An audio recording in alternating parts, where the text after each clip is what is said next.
मान्यवर, यहाँ पर कुछ सदस्यों ने दूसरी भ्रांति फैलाई कि मुस्लिम महिलाओं को भी आरक्षण मिले। अरे आता हूं भाई, आता हूं। पहले अखिलेश बैठे हैं तो पहले उनकी बात करूं ना। पहली बेंच पर बैठे देखो। मान्यवर,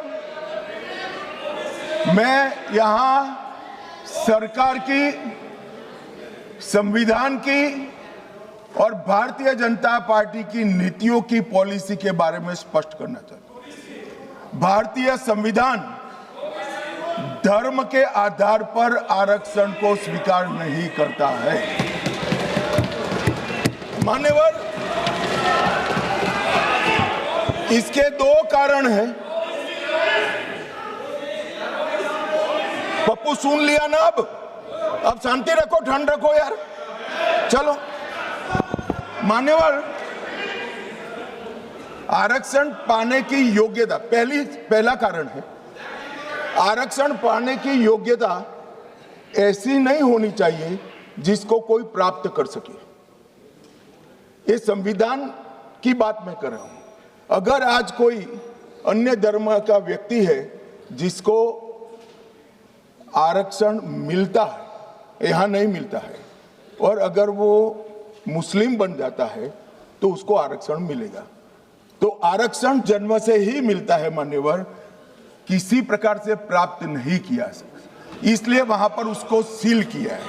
और दूसरा, ओवैसी जी ध्यान से सुनना, दूसरा अनुच्छेद 15(4) के अनुसार आरक्षण उन लोगों के है, उन लोगों के लिए है जो सामाजिक और शैक्षिक रूप से पिछड़े वर्ग में आते हैं या अनुसूचित जाति और अनुसूचित जनजाति में पैदा हुए हैं।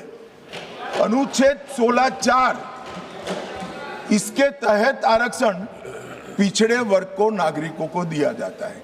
अब संविधान में कहीं पर भी धर्म के आधार पर आरक्षण देने की मान्यता नहीं है।